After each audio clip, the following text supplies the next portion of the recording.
event to hold. I just thought we need to remind ourselves that where did we start? And on my way here, we had a presentation prepared, but this is a new presentation, so it's a trial run. So so at the end, it would have been made. But I just came across this information. It was an email sent to me immediately following the celebration last year. Remember, we gathered here, and thanks to one of the sources of information that all of us rely on here, and that is the Maritime News Africa, and I see the editor is here with us today.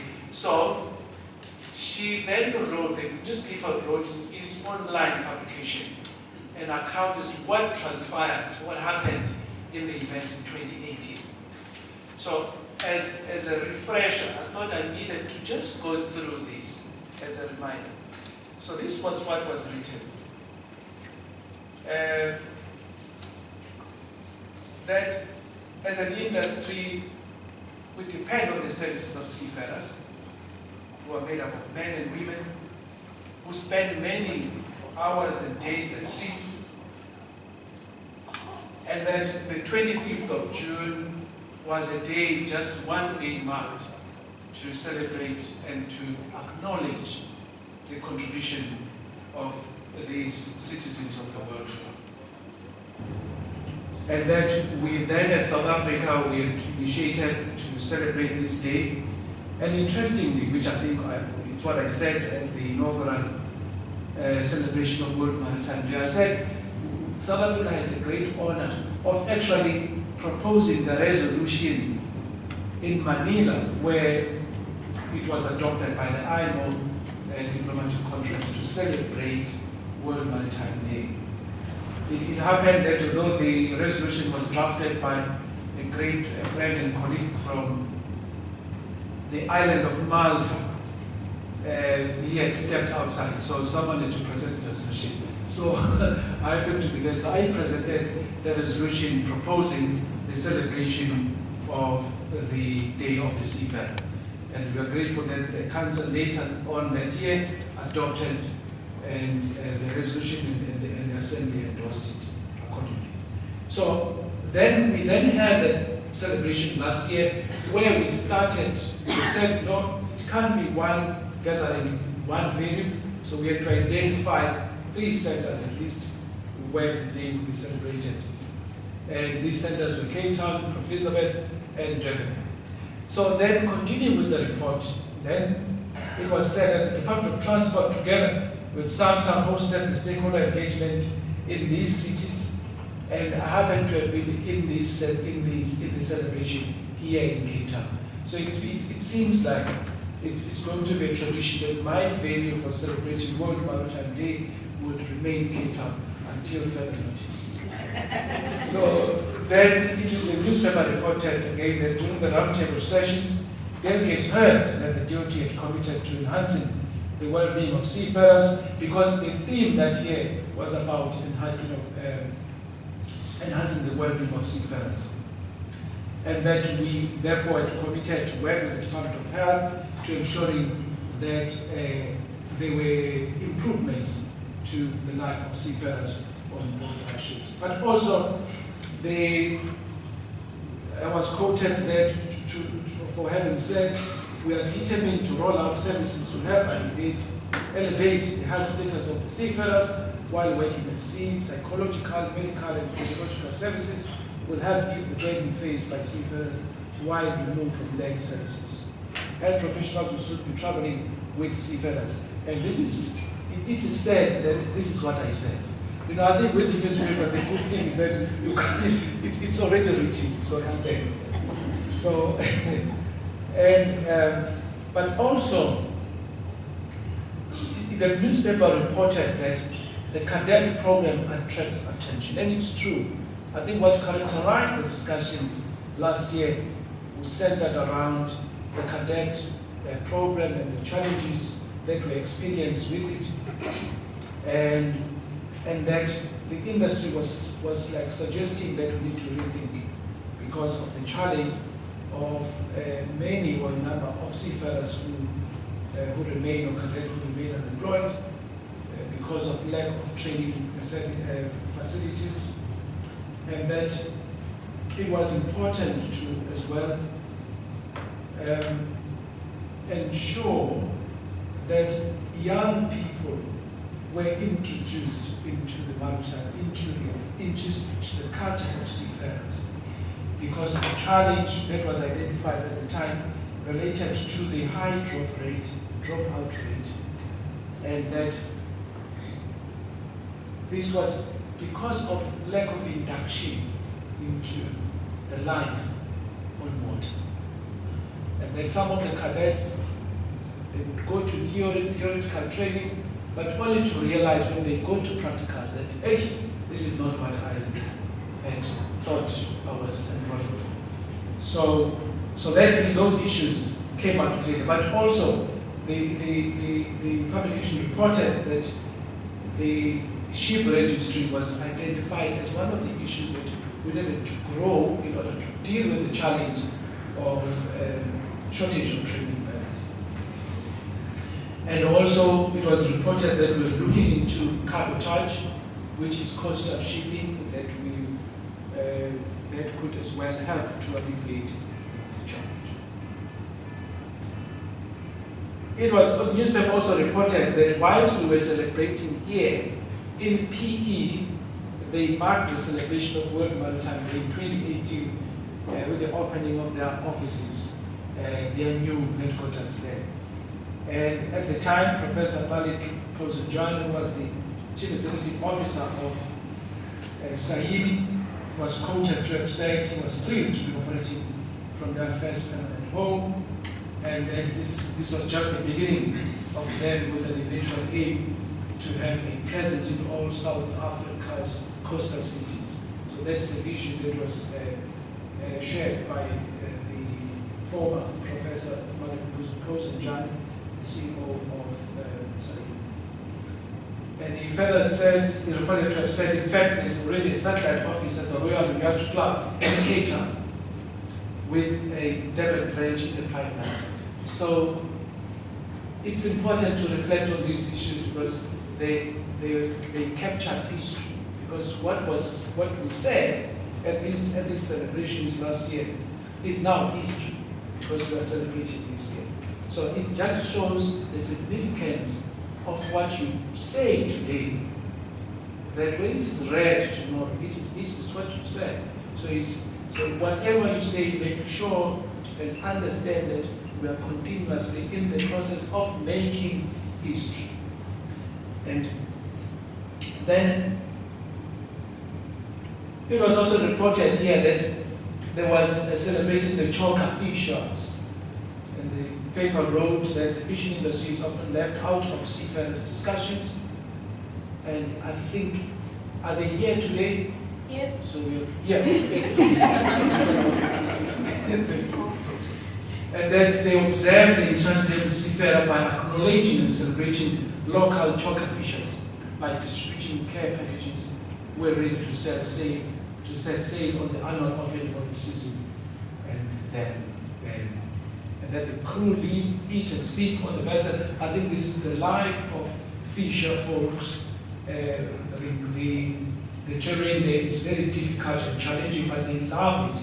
And I think it is one of the pride of South Africa that we have and have produced. Then, but also I think I left out something important, that one of the events that was held and hosted by AMSO was the Scrabble tournament. So that was reported. I don't know, when I was doing my slides, I think that one disappeared, but I did it on the plane coming down here. So the reason why I'm capturing what we discussed is to link it with the history that we are involved in. Because if we de-link it, then we are just holding disjointed events that have got no meaning. We cannot come back and account for what we have done in the previous celebration. Because one of the things that the MC mentioned here was that it should not end up being a talk show, but it must as well be a platform of mapping the way forward, a platform to deal with some of the challenges. Now, looking back, some of those challenges still remain. Some of those challenges still remain. And this is partly because the issues we are dealing with are not issues, are complex issues. And these are the issues that require, I think, processes that may take longer than we would want to think. But just before we show you the video, I needed just to mention also that in celebrating this year's Day of the Seafarer and the theme, it is important for us to understand the theme. The theme is complex and complicated. It's not as simple as we would want to take it. Because gender is not women. I mean, gender is gender. So gender is complex. It captures issues of women. It captures issues of different sexual orientation. That's part of gender. So so we need to be as broad as possible. But on the gender, the bigger and dominant group that needs to be affirmed or that needs issues addressed are women.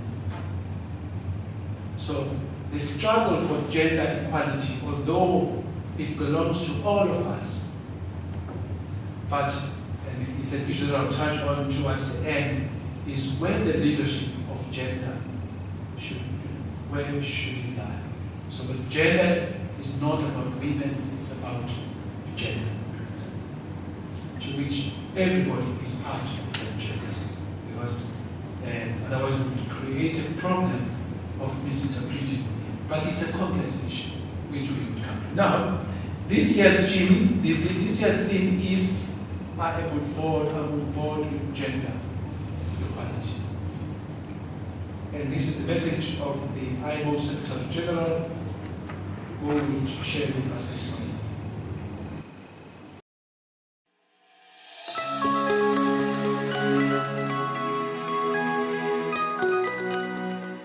Empowering women isn't just an idea or a concept. It is a necessity that requires strong, positive action to address deep-seated structural, institutional, and cultural barriers. Shipping has always been a male-dominated industry, and the same applies to many of the associated jobs and the profession in the maritime community. But this is changing. There are many reasons why. Gender equality has been recognized as one of the key platforms on which people can build a sustainable future. It is one of 17 goals that underpin the United Nations Sustainable Development Agenda, which countries all over the world have pledged to implement. The maritime community itself is missing out on a huge talent pool if it fails to properly empower women in the workplace. Gender diverse teams are more productive than male-dominated teams, and the gender diverse workplaces promote better job satisfaction, employee engagement, and retention. Having more women in the workplace is beneficial for organizations as a whole, for men and for women. And it is not just about numbers. Research has shown that companies with a higher percentage of women in senior management positions significantly outperform those that do not. IMO has been running a highly successful campaign to promote women in the maritime community for more than 30 years. Of course, much more work remains. It needs the whole of the maritime community, including IMO's member state and the maritime industry, to come together and commit to ensuring that women truly are empowered. There are already some great stories out there, but this year we want to highlight as many as we can. And we want you to tell your stories too. So let us make 2019 a year of action, a year to break down all barriers, empowering women in the maritime community.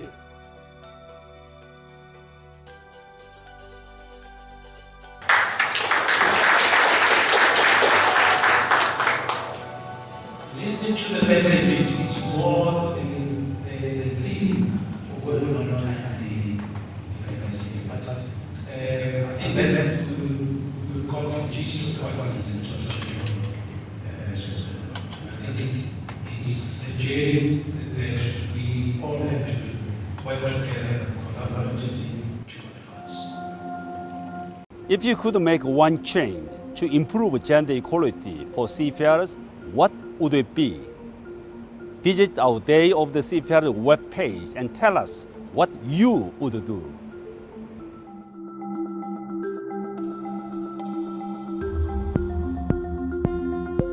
So the message is loud and clear. Thank you.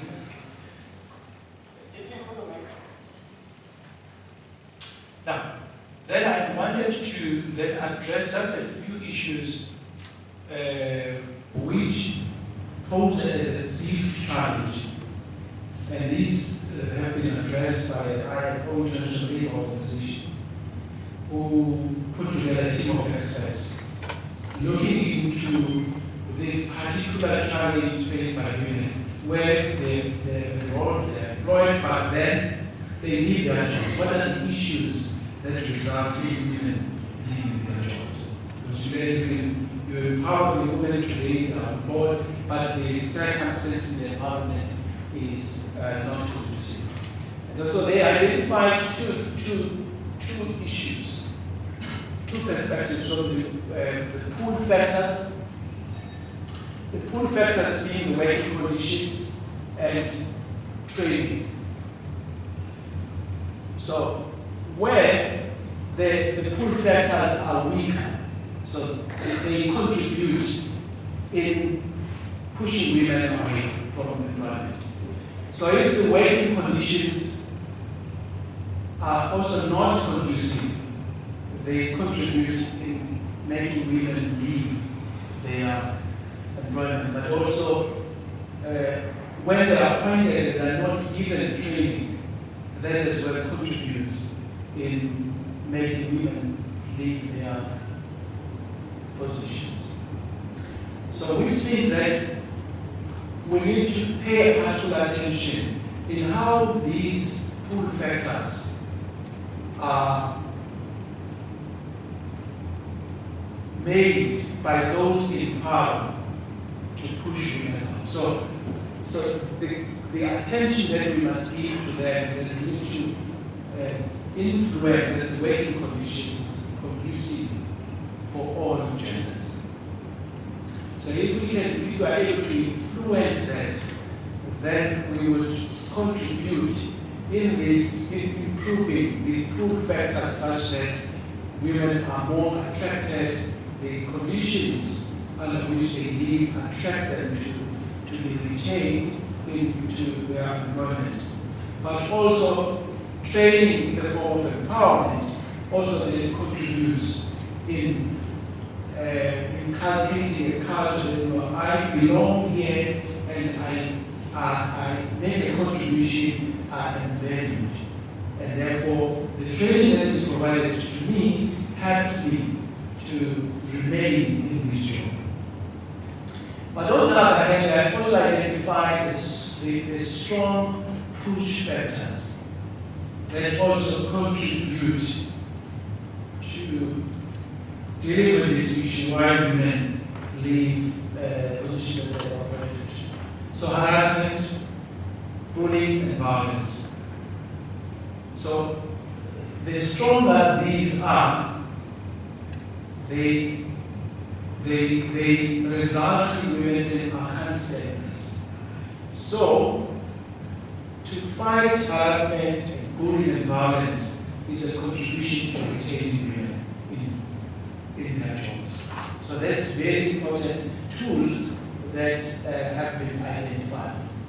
But also then the incompatibility of work and family life, where employers do not take cognizance of the peculiar challenges of the gender called women, then they will make conditions such that the women cannot balance their responsibilities in the family, vis-a-vis their responsibilities in the workplace. So companies have to adjust and make sure that the work environment is compatible. So it's not about women changing, but it's the workplace adapting to conditions that these human beings of this gender, women, feel that they are common. So companies and employers who do not therefore make their workspace compatible to the women gender, they are chasing women. So this is a very powerful research that I found very useful in us coming up with practical programs. So if we have programs that will ensure that women are retained and they grow their positions, be it seafarers, we need to manage these factors carefully to making sure that they contribute in making sure that women are retained.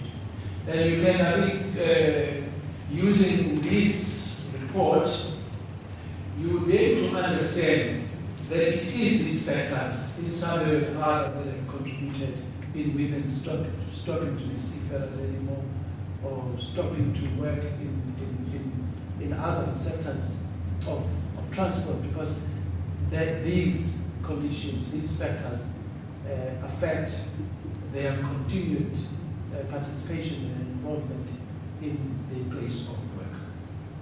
I think we all know that IMO contributes quite enormously in the development of women. Particularly they offer various programs, including scholarship that they provide on request, because member states have to make those requests, and then IMO is able to accommodate and enroll women in specific areas, be it on the leadership programs, but also for possible technical positions that IMO advertises. So I think particularly officers here, you will see that most of the IMO technical staff, they've worked on board ships, they are really coming out of the industry.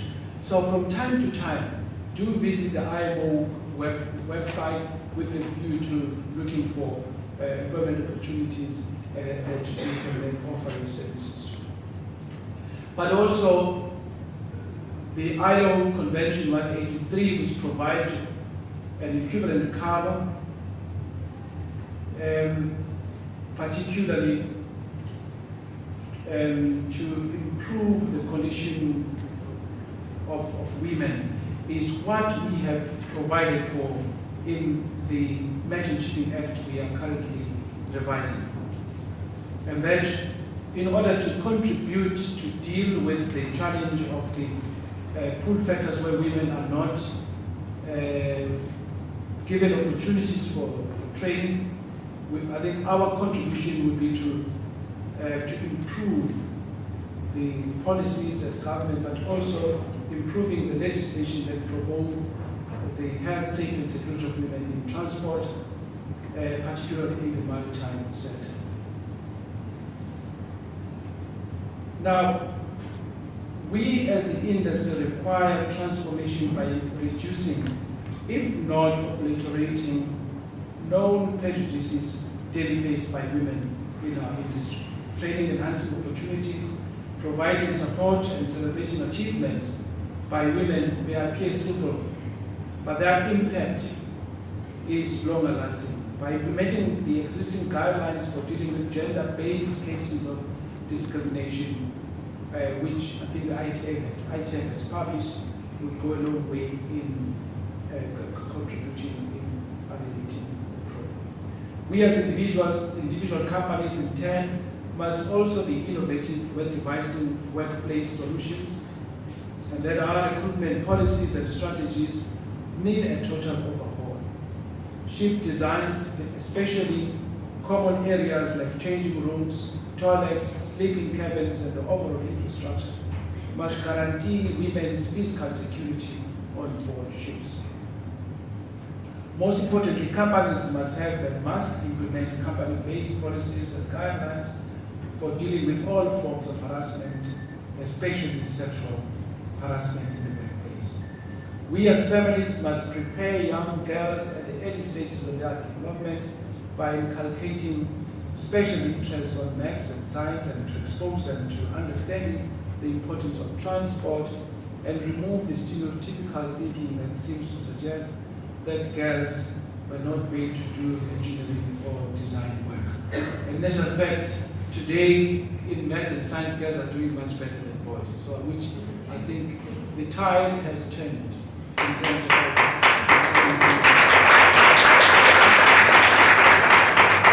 Now, we as friends and peers, we have a duty to walk along in partnership with our sisters in this journey, and by just being courageous can make a lot of difference.